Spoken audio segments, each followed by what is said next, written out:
evening, everyone. I'm Elizabeth Vargas. We begin tonight with a dramatic escalation off the coast of Venezuela. The headline here, this isn't just about stopping drugs anymore. After months of deadly strikes against alleged drug cartel boats in the Caribbean and a massive naval buildup, including with the world's largest aircraft carrier, today the U.S. seized a massive oil tanker off the coast of Venezuela. This dramatic video shows the Coast Guard, with support from the FBI and DHS, executing a seizure warrant on that tanker. Attorney General Pam Bondi says the tanker had been sanctioned by the United States for years because of its history of taking oil from Venezuela and Iran to support terror groups. President Trump first confirmed the news during a business roundtable meeting at the White House this afternoon. As you probably know, we've just seized a tanker on the coast of Venezuela, a large tanker, very large. Largest one ever seized, actually. The president went on to warn that other things are happening without going into details. Venezuela holds the world's largest oil reserves, more than 300 billion barrels, more than Saudi Arabia. It is essentially sitting on a gold mine. But it produces and sells very little of it, and most of what it does produce goes to China. This tanker today was reportedly fully loaded and headed for Cuba. Trump says he assumes we will keep the confiscated oil.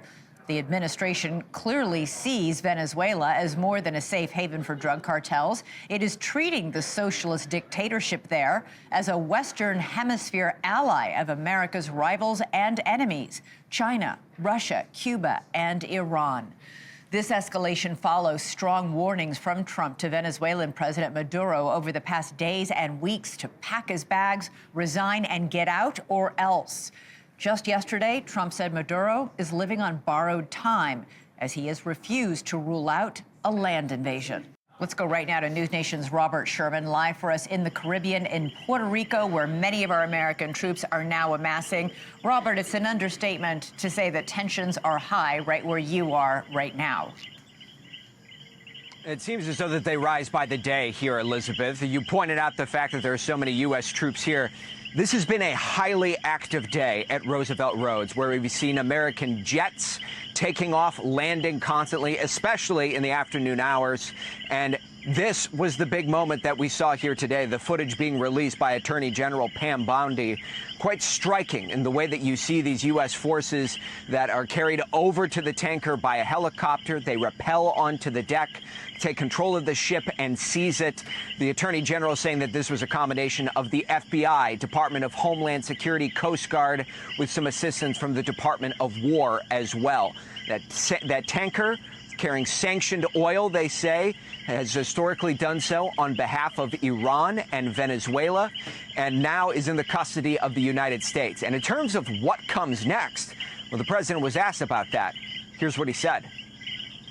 What happens to the oil on this ship? Well, we keep it, I guess. Where does it go? What port does it go to? Well, you have to follow the tanker. You know, you're a good newsman, just follow the tanker. And to be clear, this is just the latest episode of tension that we have seen here. Not just this seizure. You also had the incidents in which 2 American jets flew through the Gulf of Venezuela on Tuesday, flying close to Venezuelan soil. The president has not said clearly what his next steps will be when it comes to this country, but he has also made clear nothing is formally off the table. Elizabeth? All right, Robert Sherman reporting live for us from Puerto Rico, where we have an American military base. Later this hour, I'll be joined live by Arkansas Republican Congressman Rick Crawford, the chair of the powerful House Select Committee on Intelligence. I'll ask him about these major developments and about a closed-door briefing he attended as a member of the Gang of Eight. They were briefed on Venezuelan operations by Pete Hegseth, who heads the Pentagon, as well as Marco Rubio, and Joint Chiefs Chair Dan Kane. But first, I want to go to Axios senior politics reporter Mark Caputo, who had some deep reporting on this today. Mark, Trump says this is the largest oil tanker ever seized and that, quote, more things are coming soon. What do we think that might be? Oh, I don't know. The United States could crack down more on Venezuela's oil production It could conduct, the United States could, what's called a maximum pressure campaign, which has essentially been applied to Iran and shut down as much oil production as possible. In the first Trump term, that was done with Iran and essentially came close to bankrupting the country at the time. The Biden administration lifted some of those sanctions, and, well, Trump came back and reimposed a lot of them. Now, in the case of Venezuela, the difference between its oil production and Iran's or Saudi Arabia is Venezuelan oil is a lot harder to refine. It's very thick. It's good for making asphalt, paving roads with. And therefore, it takes a certain amount of refining capacity and kind of barrel for barrel coming out of the ground. It's not as worthy. That having been said, as you had pointed out, it does have some of the largest proven oil reserves. This is a major source of revenue for the Maduro regime, for his family. And at a certain point, we've seen Trump just ratchet up the pressure bit by bit. So it wouldn't surprise me to see more sanctions that directly target oil production there. This tanker that our forces seized today it's one of these ghost ships that roam the world's oceans. They're unflagged, illegal, skirting international law and sanctions by delivering oil to places like China, Iran, Cuba. And they do this sometimes by meeting up in international waters and transferring cargo in secrecy. This ghost fleet has really done this with impunity until now. It has. In the first Trump administration, they did seize an Iranian oil tanker under a similar authority.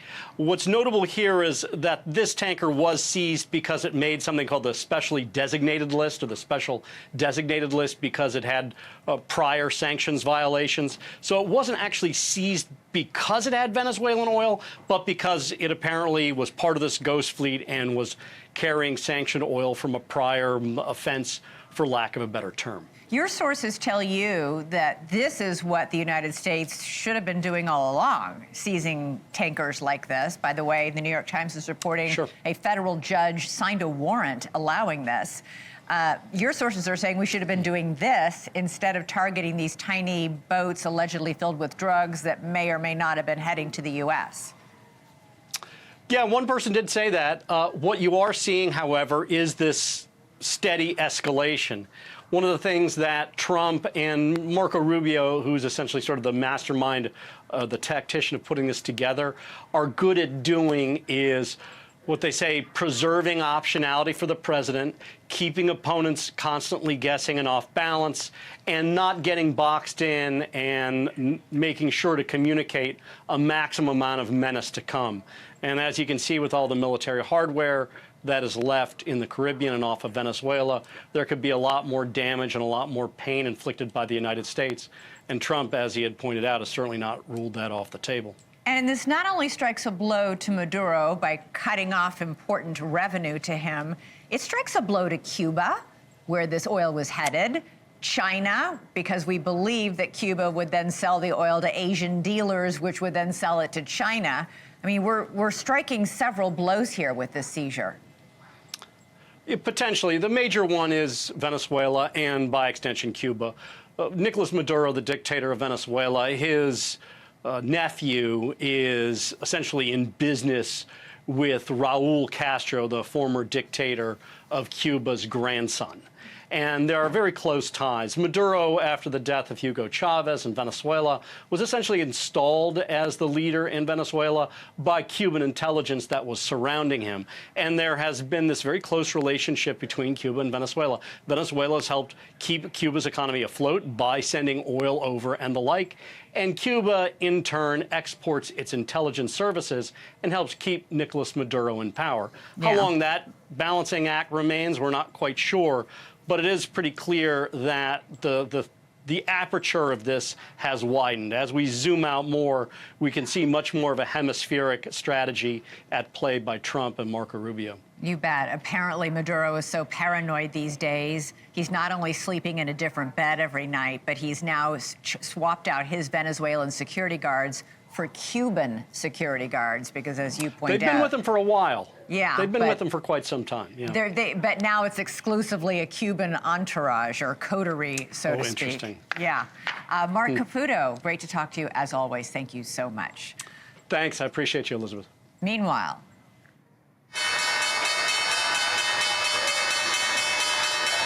On Wall Street today, a sea of green, with the Dow up nearly 500 points.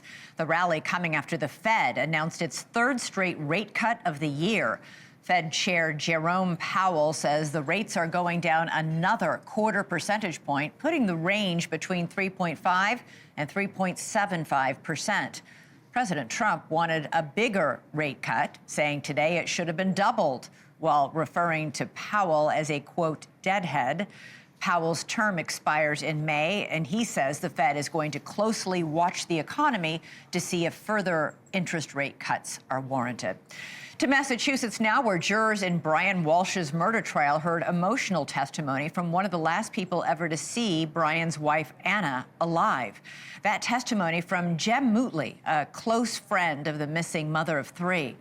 Brian Walsh has admitted to disposing of Anna's body, but he denies that he murdered her or dismembered her. Prosecutors clearly disagree. Mootley testified that he spent New Year's Eve 2022 with Anna and Brian.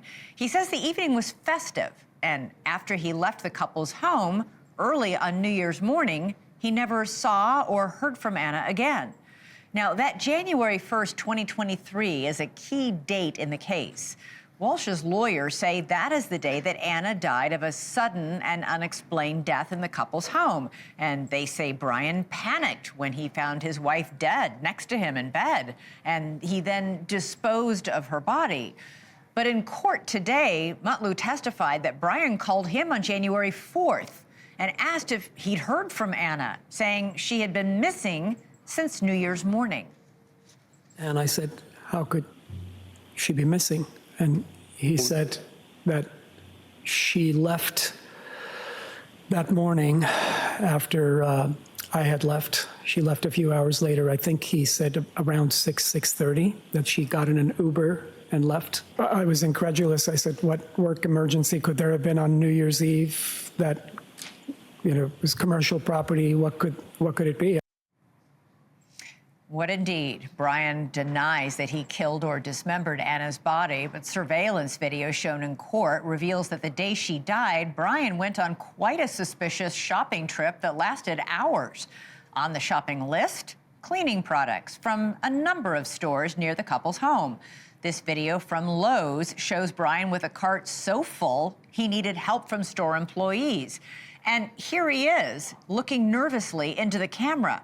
He bought nearly $500 worth of items there, including buckets, a mop, a hammer, and a utility knife. So, sure, maybe he was just stocking up on cleaning supplies to tidy up the house. That's not a crime. Or maybe there was something more going on. For more, we're joined now by former homicide prosecutor Matt Murphy. Great to have you on the show. Let's talk about Jem Mootley first. I thought his testimony was pretty compelling. It was very compelling. I've tried 5 no-body murder cases, and before I did my very first one, I asked my boss, a guy named Lou Rosenblum, who was a sage, and he said, always remember, never forget, when you're doing a no-body case, the jury will see the soul of your victim reflected in the eyes of those who love them. And I think we saw a big example of that today. This man came off very nice, very relatable, and he clearly had a lot of affection for her. And it's some of the backstory, I think, Elizabeth, is really important. She insisted that he come over for New Year's Eve because he was alone. And that reflects what a nice person she was. And that's the kind of stuff that will make an impact on the jury. And of course, also, the defendant called him 4 days later and lied to him and said she was missing. When asked to characterize what Mr. Walsh's demeanor was, he said he was not panicked. So this is the kind of stuff that really hammers nails into the coffin of the defense, in my view. What does that tell you that he was not panicked? You would think that if, in fact, well, first of all, it's a little bit like we all now know he was lying. He's admitted he was lying. But the fact that your wife is missing for 4 days and you're not panicked, and then he makes up some strange story that she had a work emergency when she works in commercial real estate, early in the morning on New Year's Day. Right. Well, this is, remember, if the defense wants to run their story that he woke up and she had died in the middle of the night in this sudden unexplained death phenomenon, They got to put him on the stand, Elizabeth. So this is another witness just right before Mr. Walsh is going to have to testify, because the prosecution's case is winding down at this point. No, they rested its case today.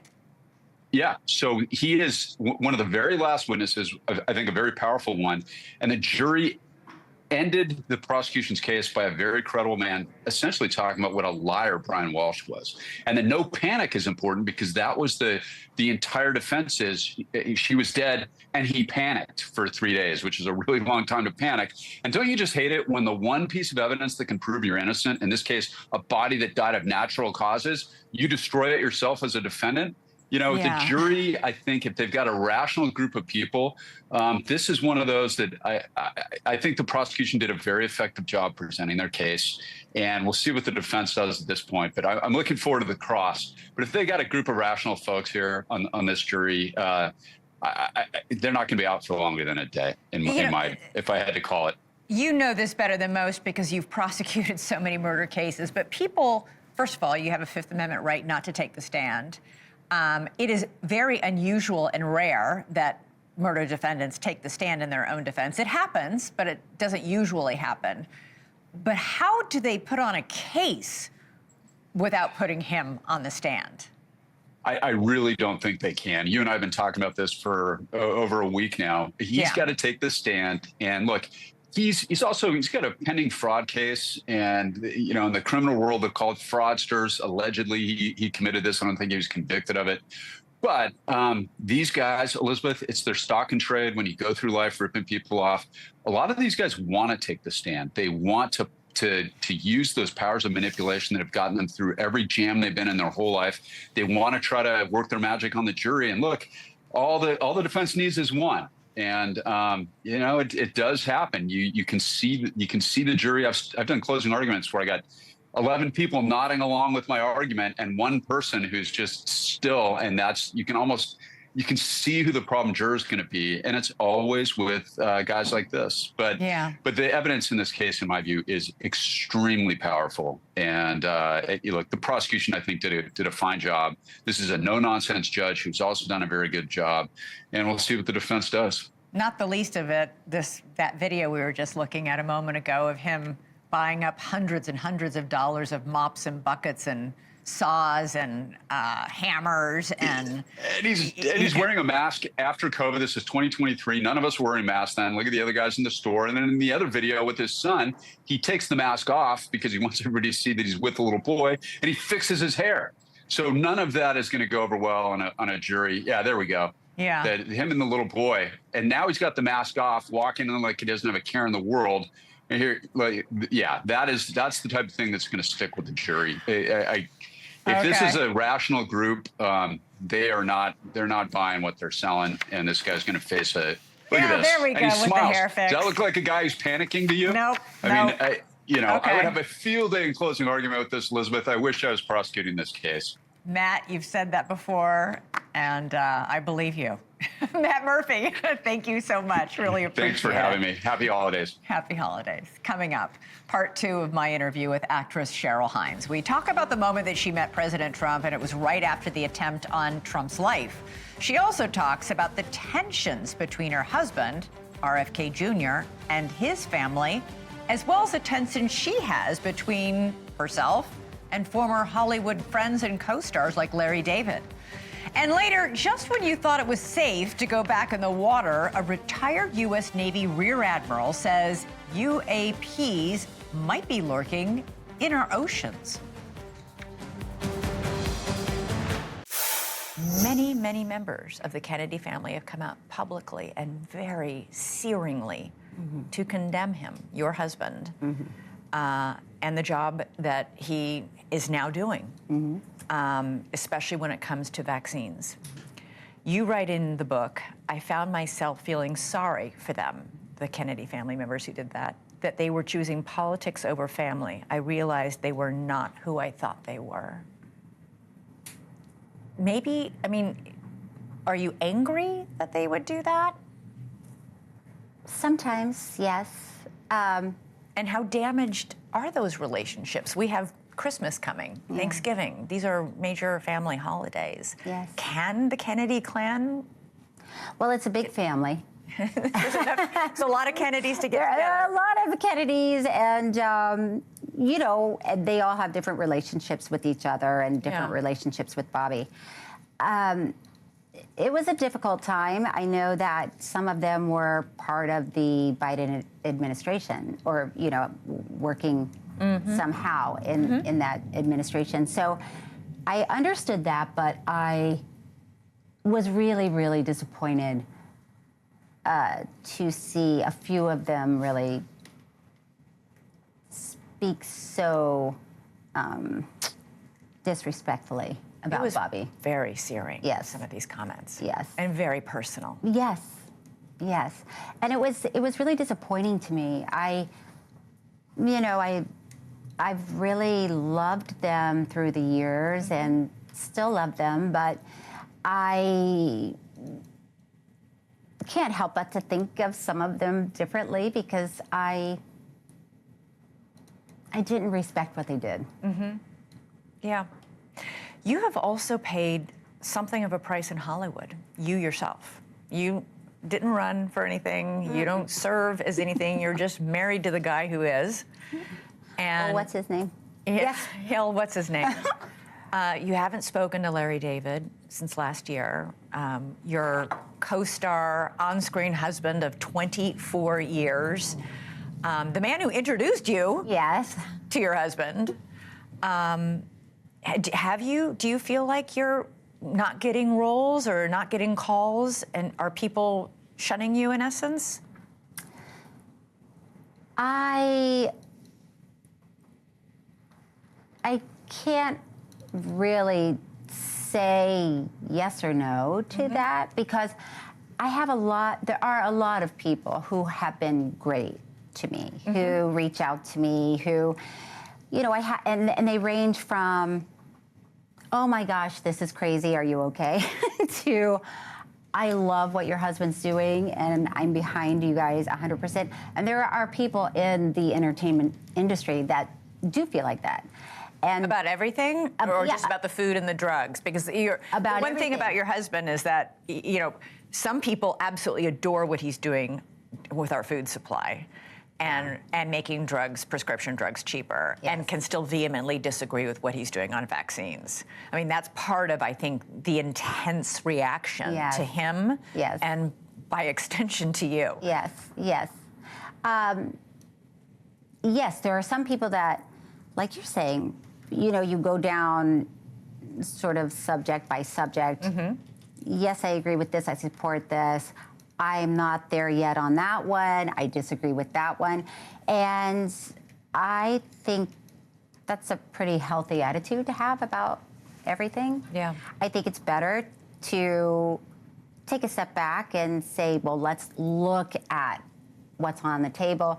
And then there are some people that are just like, no, I don't want to talk about it, or this person's wrong, you're so wrong, I can't even see straight.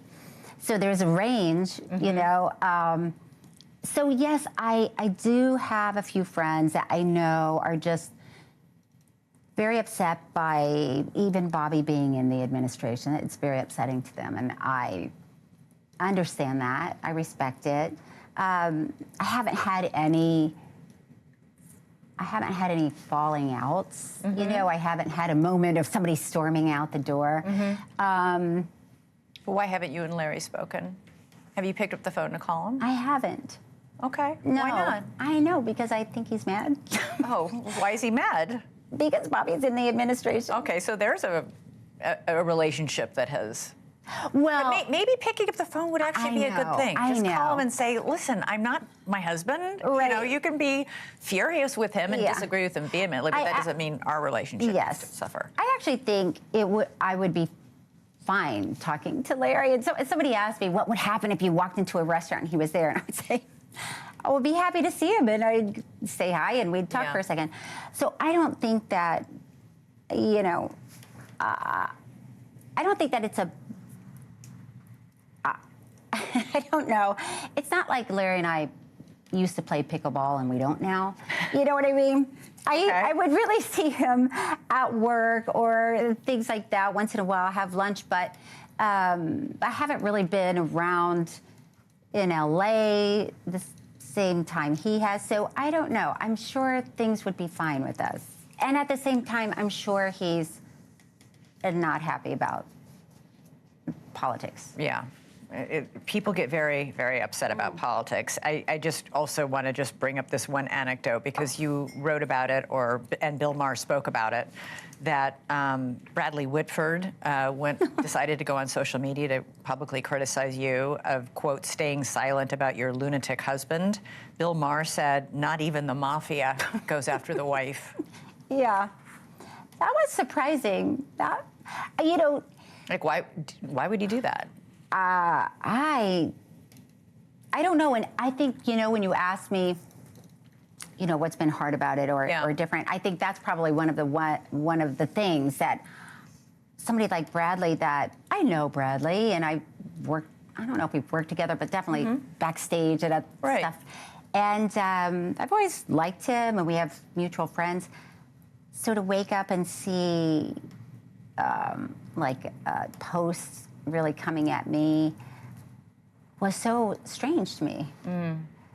And then you have to step back and think, what's the point of it? Is he wanting to get attention, which he did, so I guess it worked. But it would be very human to feel hurt by that. I don't know. Yeah. You must have a very tough skin. I would feel a little hurt if I were you. Well, I think I went through all the emotions, you know? Because your first instinct is to want to say something sarcastic back, and then you realize that's not going to be helpful. Then you're in the middle of something ridiculous that will never. There's no good ending to it. No. You know, he did that in a moment of being upset about the political landscape, and you just move on. You learn to. I've had to learn what's really important, you know, when somebody says something, what's important to listen to and what's not. You can watch the whole 25-minute conversation in its entirety at NewsNation's YouTube page. Included there is part of the interview we didn't air, where I asked Cheryl Hines about the time she broke out in hives right after she met President Trump for the first time at the Republican National Convention. You can subscribe to the NewsNation YouTube page while you're there. Coming up for us, are aliens closer than we think? Where my next guest believes they're actually hiding. Stay with us.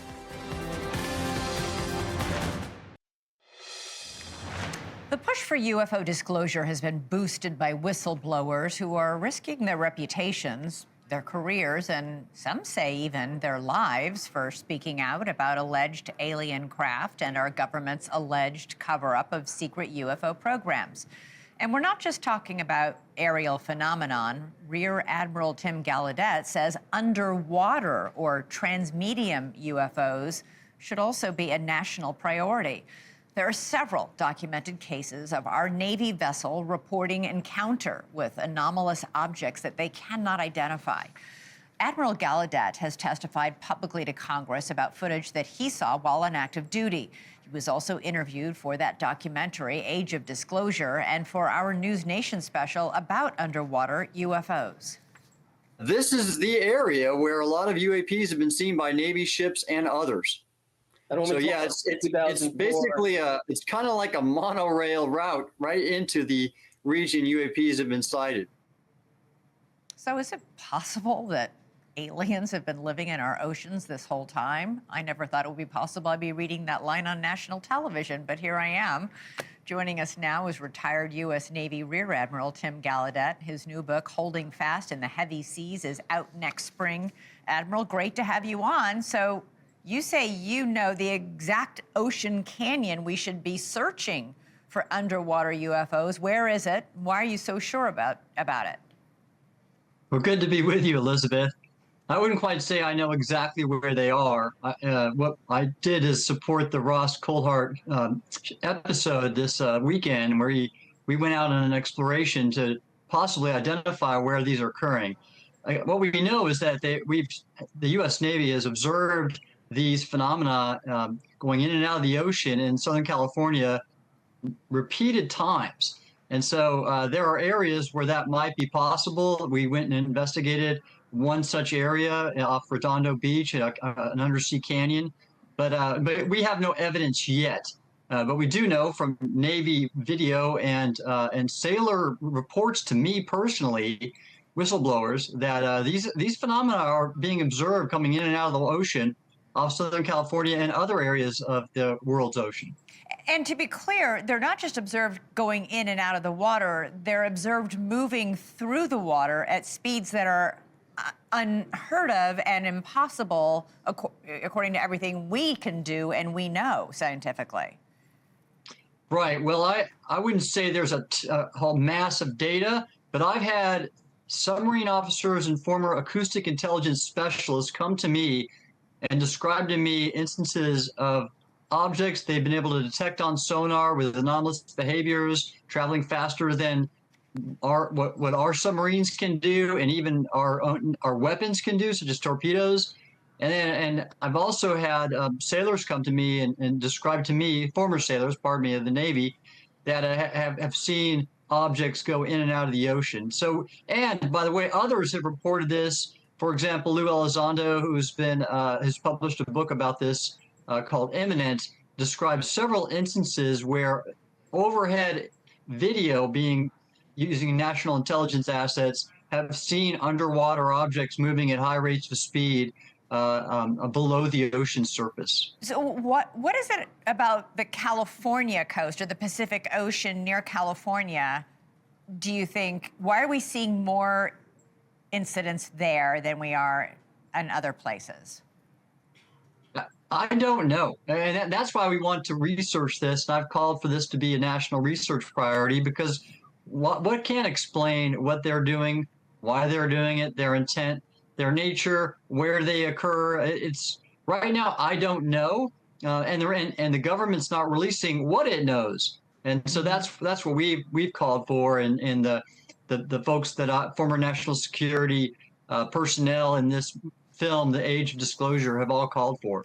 You know, people might laugh when they hear that aliens or alien spaceships could be hiding in our oceans, but the reality is we don't know a lot about our own oceans. We've only explored 27% of Earth's oceans. We know more about the moon and Mars, the surface of the moon and Mars, than we do about our own oceans.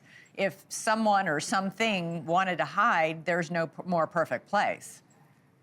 But you've done your homework, Elizabeth, because that's exactly right. We've only mapped the seabed of the ocean floor to about 25% of its total. We've not even explored 10% of the ocean volume.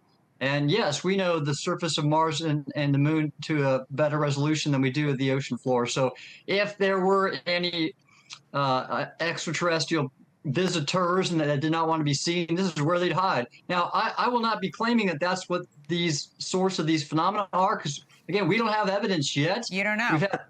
We have reports of it, but like David Grush, for example, the UAP whistleblower who testified in front of Congress about this, but right now I've not seen the evidence, so that's what we're searching for.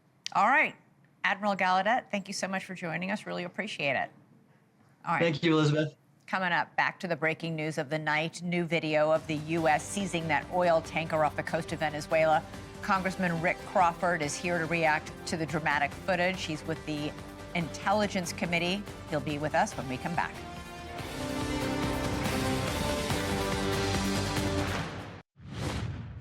Back to our top story. The United States seized a massive oil tanker off the coast of Venezuela. Attorney General Pam Bondi says this tanker was transporting oil from both Venezuela and Iran in the past and supported foreign terror groups in the past.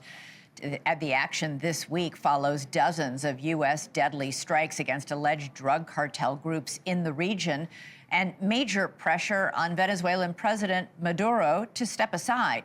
Joining us now is Arkansas Republican Congressman Rick Crawford, chair of the House Select Committee on Intelligence. Congressman, great to have you back. So have you been briefed on the seizure of this oil tanker yet? Has the Intelligence Committee been given any information?